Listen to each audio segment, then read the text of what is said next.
get started here, a few quick things.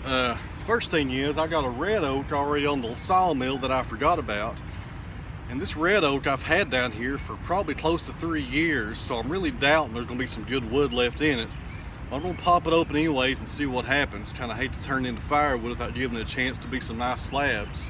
Thanks to the people that have bought the t-shirts so far, and if you're interested in them, I have extra larges left, and I think one large, and that's it. And there's a link below in the description to the website, so if you want one of those, you can pick it up there. I'm wearing an Asheville Hardware Store shirt today. That's over in Asheville, North Carolina, a real good woodworking store. That's actually one of the stores that I sell my slabs at.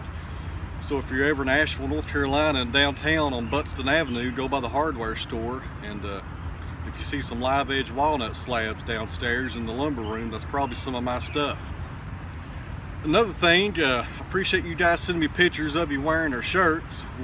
I'll put them up as well here. Also, over on our website, which is linked down below, like I said earlier, I started a blog over there, kind of like a little sawmill type journal.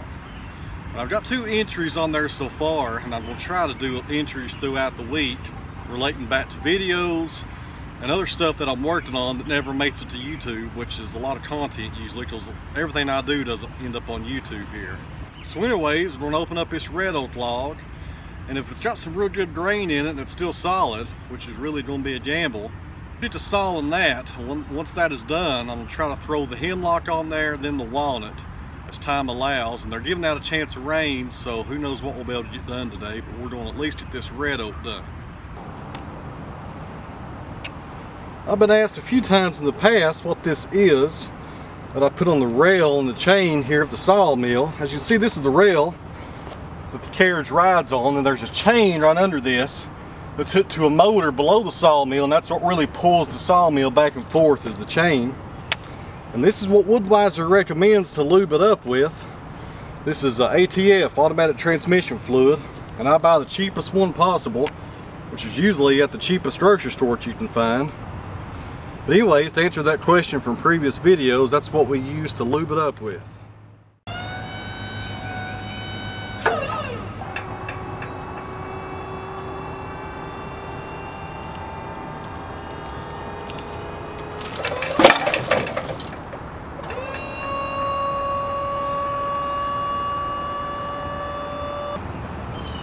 This is one heavy, nasty red oak log. And judging by the outside, it looks horrible in appearance. This would end up as pulpwood or as firewood in a logging yard somewhere. There may still be some wood in it though. It seems pretty solid here in the middle. That's about all the loader wanted as far as weight goes. Had a little bit of trouble loading this thing. It is super heavy.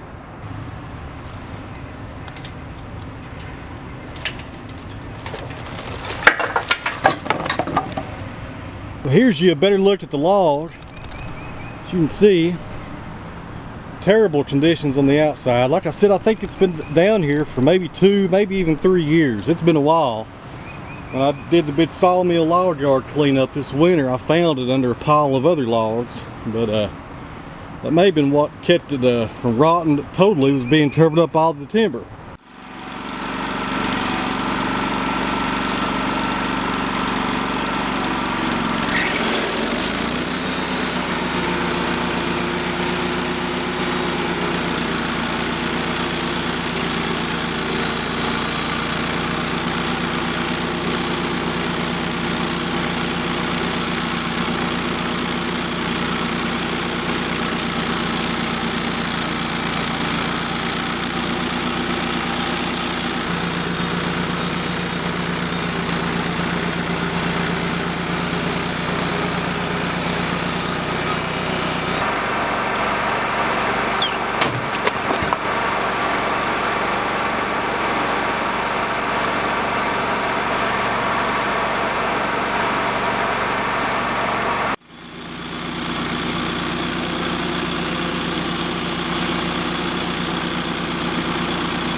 Try to keep it real here. Not that everything's always perfect.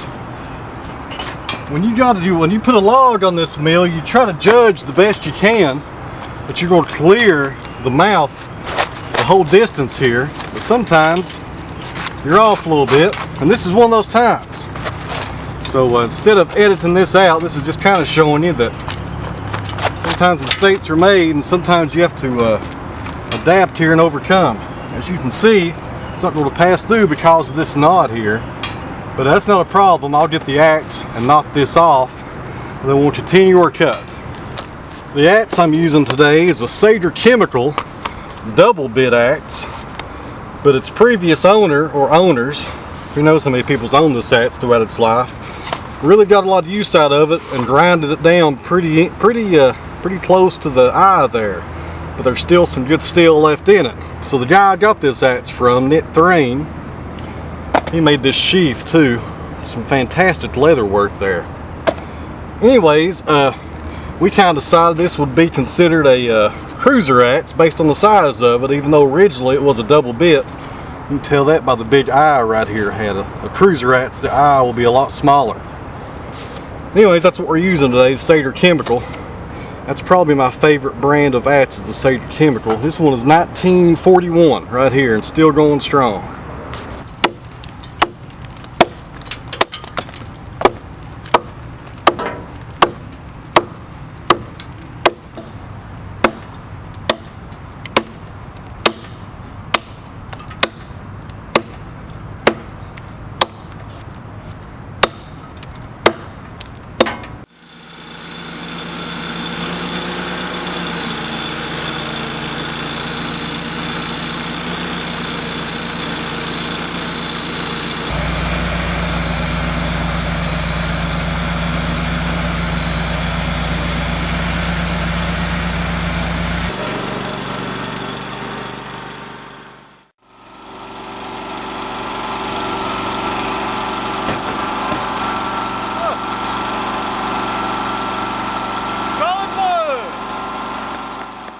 I think we're going to be okay here. I was able to get that knot cut away, and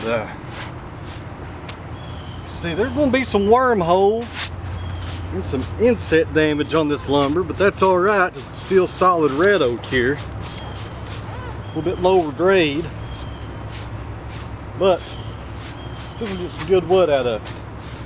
When I stopped the mill and confirmed that knot was a little too big for it to pass through, got a little burn right there where the blade was turned into one place. That's not really a big deal.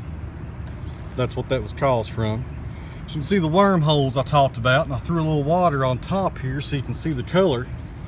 But even though this log looked horrible on the outside, there's still gonna be some nice, unique slabs in it.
getting some nice slabs out of this. I sawed this at 8/4, or just a hair over 8/4 actually.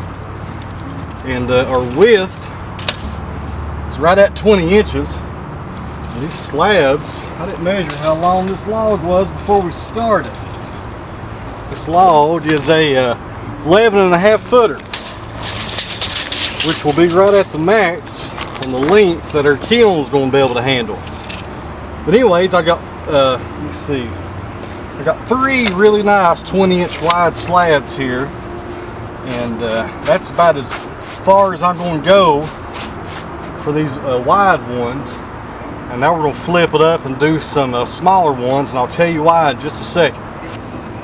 Now here's what we're doing, and this is why I stopped at that point. If the camera picks up this, I hope it does. Right here in the middle, you can see this crack forming along here.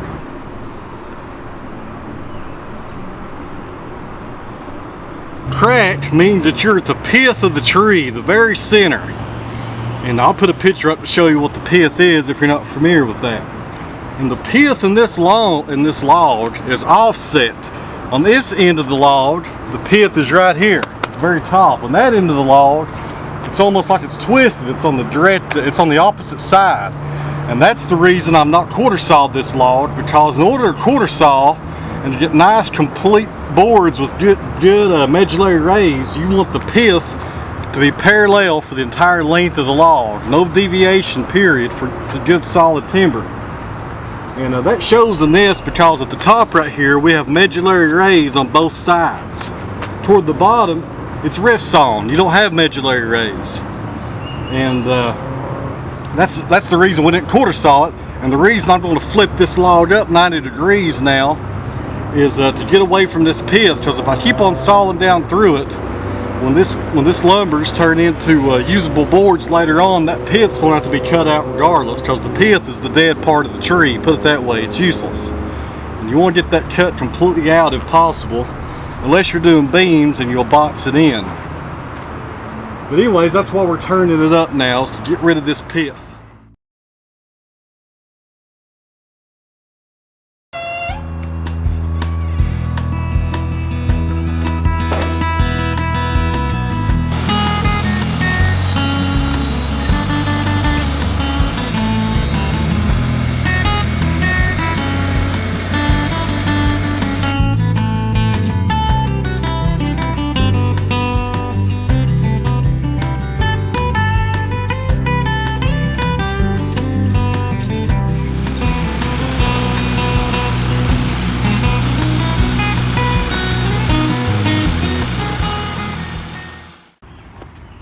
Well, that's going to do it here, guys. Maybe this weekend, if I can get a little bit more time, I'll put the hemlock and the walnut on there, and I'll video that as well. This red oak took a lot longer than I thought it would, but it was well worth the effort. We got some nice 8/4 slabs out of it. If you don't care, hit the like button if you like this video, and leave me a comment below if you enjoy watching these sawmill videos. I try not to put a lot of the same content on here, try not to be redundant, but these sawmill videos really get the best response on the channel, so I'll try to do more of those now that I'm back to sawing a lot more. Now that I'm out of the mud finally, we got some good slate here to work on. And in the description below, there's a link to that Wood-Mizer contest that I mentioned about a week ago for the farm table I built. And you can vote for me every 7 days. But if you don't care, get on there and give me another vote. I'm trying to win that, with the overall goal of being using the prize money, which is store credit through Wood-Mizer, to get my own sharpener for my band saws. Right now Wood-Mizer does all my sharpening, and they do a great job, but if I could do that here, that would eliminate some cost in that. So if you don't mind, just take enough time to hit that link below and give me a vote. We would appreciate it here at the Sawmill a whole lot. So anyways, we'll be back here in a few days. Hopefully tomorrow evening I'll be able to get out here and get on that walnut and hemlock and get that going as well. Looks like the camera's falling.